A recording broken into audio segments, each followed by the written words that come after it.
Fort Knox, one of the most heavily guarded places in the world, home to the United States Bullion Depository, where, at least officially, hundreds of billions of dollars worth of gold is stored.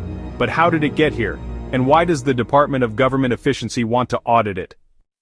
In 1933, during the Great Depression, President Franklin D. Roosevelt took the U.S. off the gold standard. In an effort to save the economy, he began banning private ownership of gold and ordering citizens to turn in their gold in exchange for paper money.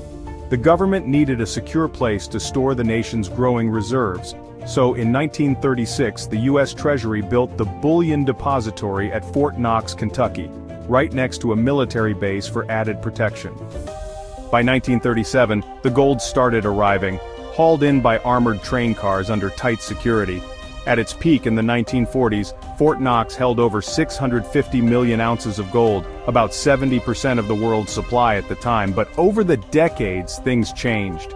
The U.S. left the gold standard entirely in 1971, meaning the dollar was no longer backed by gold. And since then, gold reserves have steadily declined. So, how much is left, and is it really all there? Here's the problem. The last time Fort Knox gold was properly audited was in 1953. In 1974, a group of reporters and politicians were allowed a brief visit, but they were only shown a small portion of the gold. No full audit was conducted. Since then, access has been strictly off limits. For decades, skeptics have asked, is the gold still there, or has it been secretly sold or leased? Enter the Department of Government Efficiency, DOGE.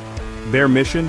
To root out waste, fraud, and government secrecy. And right now, they're asking the same question many Americans have. Why won't the government conduct a full, independent audit of Fort Knox? DOGE believes that every taxpayer deserves to know whether their country's gold reserves are intact. After all, this gold is a key part of America's financial security. If it's missing, mismanaged, or compromised, it could shake the foundation of our banking system. The gold in Fort Knox may not back the US dollar anymore, but it still plays a major role in global finance. It bolsters confidence in America's economic stability. But if we don't know for sure how much is really there, how can we trust it? For years, Senators Mike Lee and Rand Paul have tried to get into Fort Knox to conduct an audit, but they were both stonewalled. What exactly is the government hiding if they don't want a sitting senator to see America's gold? Well, I've been trying to go down and see the gold, make sure it's all there for about 10 years.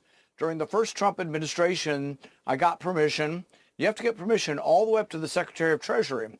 And then the Secretary of Treasury said, well, I want to go down there too. And then he said, I want to go down there when the eclipse is coming through Kentucky too, so I can see the eclipse and the gold at the same time.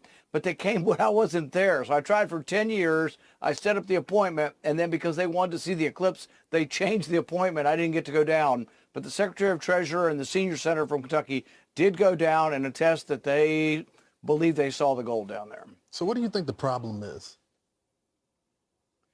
I think some of them may not think it needs to be audited all the time, but I think the more sunlight, the better, more transparency, the better. Yeah. And also it brings attention to the fact that gold still has value, and implicitly, not explicitly, but implicitly, gold still gives value to the dollar. Yeah. That's why we don't get rid of it. We've got it, the IMF has it, the World Bank has it. Most of the central banks around the world have gold, and it's an implicit trust that the dollar still has some backing.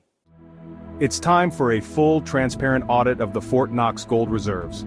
No more secrecy, no more blind trust. It's time for accountability. It's time for answers. Would you watch Elon Musk's live stream of the DOGE Fort Knox audit? Let us know in the comments below, and don't forget to like and subscribe for more conservative videos.